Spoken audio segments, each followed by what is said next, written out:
Taya, good afternoon there. Is it afternoon where I'm speaking to you from? Yeah, I'm in LA, so it's 1:25.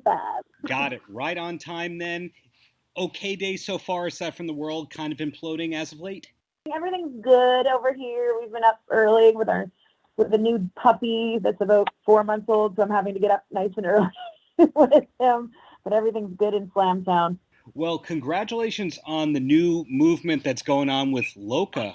Great name for a company. How long was it from saying I want to have a fashion line to actually having stuff designed and slotted for release? It's been a lot longer than people realize, and everything kind of came about. So I've been a fashion student for the last 6 months with the Art Academy University out of San Francisco. I've been doing that on the side while I've still been working full time. And the reason I decided to go back to school in fashion is because, first of all, I love fashion and costuming, and I think that's pretty evident in how I represent myself as my character in and outside the ring on Impact every Tuesday. So I started going to school because I wanted to eventually start a brand, and a lifestyle brand, and I hadn't really thought about exactly the details of it or what was going to happen. But it was just kind of like, okay, in the future, I want to do this. And then the pandemic happened. And all of a sudden, I found myself with a lot of time on my hands because, as we all know, TV productions and, professional wrestling and the indie scene and all that absolutely completely went to a halt. So I just said, I need a creative outlet. I'm a very creative person. I needed something to occupy my brain and my creativity. And I decided to just start thinking about doing it. And I got a logo designed, and I knew exactly what I wanted it to be pretty right away, pretty fast, just based on my personal style as Kira outside of being Taya. And so that's pretty much what it is. It's a comfy lifestyle and streetwear brand that is just in its starting stages. Obviously, this is so new to me, and I'm still learning as I'm going along. And it's been extremely difficult just based on the fact that things like the fashion district in Los Angeles is closed. And I'm very excited that it's finally open. So like getting wholesale and doing that kind of stuff was just overcomplicated due to like the circumstances of the world, obviously. But I've been able to, work with a company here in LA, and I work with a lady whose hand does all the masks, and I hand dye every item myself. So every single piece is different. So even though you might all have, I'll have like 50 pink sweatshirts in the Malibu color scheme. Yes, they're all the same colors, but they are all actually different because of just the way that dyeing works. So every single piece is unique to itself, and everybody will have a piece of me because I put a lot of sweat and thought and effort into this, and this is just one other layer to me. And I'm excited that now I'm able to share it with everybody. And June 15th at 12 p.m. Pacific time, we're doing the next launch and restock with new products and everything on TayaValkyrie.com, and I'll be live on the Instagram for LOCA starting at 12 p.m. talking about all the new stuff, and the website will be live. So I invite everybody to check it out right now because all the pictures of the new products are up right now, but you can't order yet. TayaValkyrie.com, and I really am excited for everybody to keep growing with me and my brand. You're such a pro that you just answered pretty much my next 3 or 4 questions about it. But when in the whole process did the name LOCA come about? Because as a person that speaks remedial Spanish, I know that means crazy. But did you have the name first at the beginning? Well, I mean, my nickname in professional wrestling, as everybody knows, is La Güera Loca, which was given to me by Perro Aguayo Jr. 8 years ago, and it stuck with me through every layer of my career, from Mexico to Lucha Underground and now an Impact in the Indies, and that's basically where it comes from. There's like a bunch of ways I like to describe it. It's really just a mentality to me. I feel like people often get labeled as crazy when they're just passionate, or when they're inspiring, or they're just like, they just have all these a creative genius, or they have,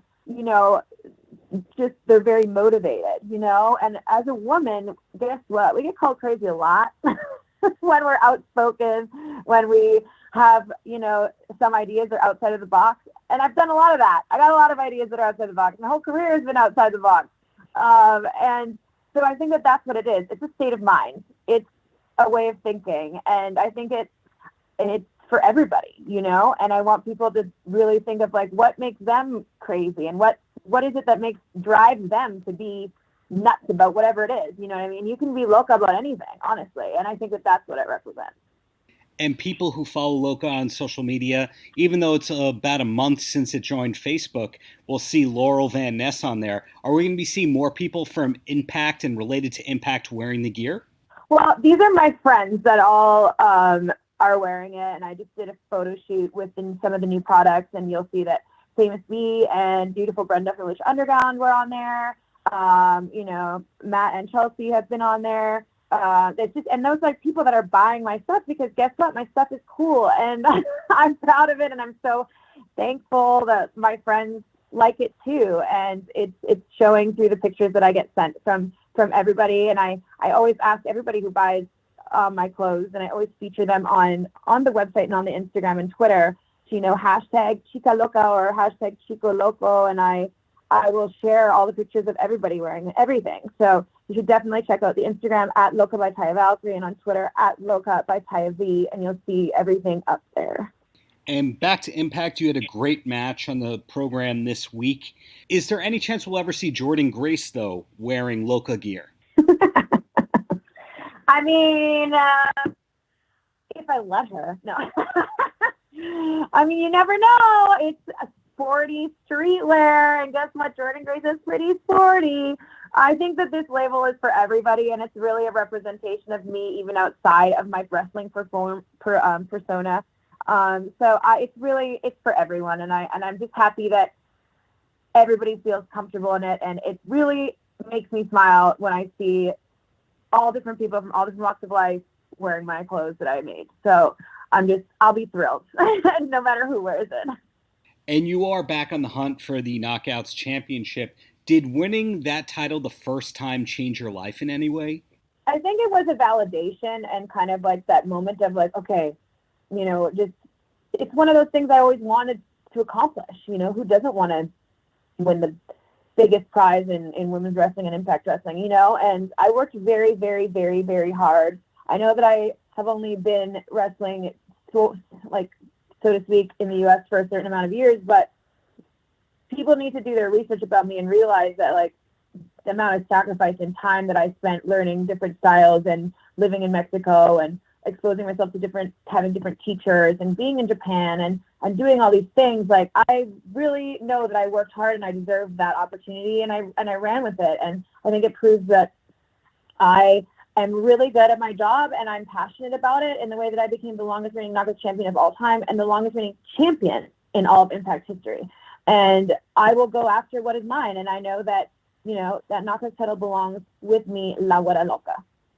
It's funny to me about you that you grew up in Canada, you kind of came of age as a wrestler in Mexico, and now you live in the States. So you've been all over all parts of North America. Has that irony ever come to you? Yeah, because I get all the time, like, people will say really ridiculous things like, why do you speak Spanish? You're Canadian. And I'm like, listen, that's first of all a very ignorant comment. Secondly, I consider myself, I mean, my family, my dad is from Switzerland. I am everything. I feel like I represent North America, if anything. You know, I have all these layers of who Taya is that are from all different places. And,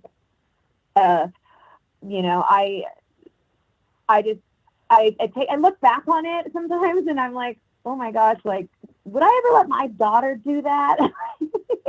You know, in the future, or like whatever, travel to a country where she didn't know anybody, didn't know the language, and she's like, I'm gonna stay here, because that's literally what I did.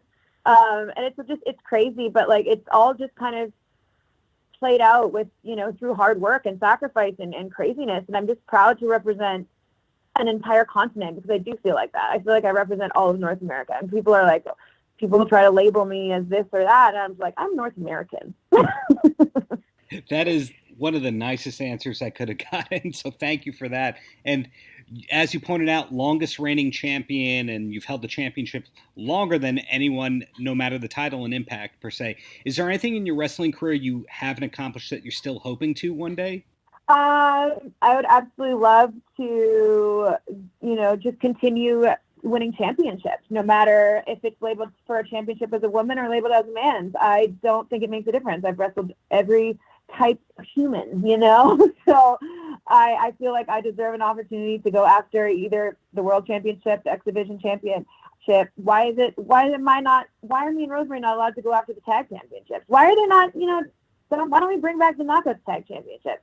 There's endless, opportunity for me to continue to grow. And I feel like as much as people are like, I've accomplished a lot of really crazy things in my career, I still feel like I have so much more to show. Wow. I think you just gave me the headline right there about bringing back that title. So 2 quick questions, and then you are free. And the first one is, what's the best TV show or movie that you've discovered from being quarantined and being home a bunch more than usual? Oh my gosh, someone asked me this the other day, and I felt like I have been watching way too much reality TV. As John calls it, garbage TV. But no, in all honesty, we like, for example, and this isn't a new show, but like we watched the last season of Ozark in I think like 2 days or a day. The new Netflix series Hollywood, we watched in like a day. I was like, we need to do something better with our time. But it's really, honestly, like, it's just been like, I don't know. I've watched way too much RuPaul's Drag Race. I watch way too much like 90 Day Fiance. Yeah, it's bad, but also it's fun at the same time. And all of us have been doing it together. If I discuss it with my friends, we'll get on Zoom and we'll have these lengthy discussions about these ridiculous characters in these shows. But that's pretty much what we've been doing. As far as movies, I can't like think of anything specifically off the top of my head, but I've been watching a lot of older stuff. We actually had like a little movie club with John's family for like the last 7-8 weeks, where we watched movies from all the different decades and stuff like that. So it's been good, kind of revisiting old classics as well. So in closing, Taya, any last words for the kids? I just want to say thank you, everybody, for continuing to join me on my crazy journey in this crazy business, which is professional wrestling, and also for supporting me in my new ventures. And just want to invite everybody, like I said, Instagram on June 15th at the @LOCA by Taya Valkyrie account. I will be live. There might be a few appearances from my husband and friends on there as well. So you want to join in, and I'm going to show everybody all the new products as well as everything that's restocked on the website. And you can go there now, TayaValkyrie.com, and check out what will be available June 15th at noon. Congratulations on the almost launch. Looking forward to watching it on the 15th. And really, thanks for your time. Keep up the great work you're doing. Thank you so much. Paltrocast.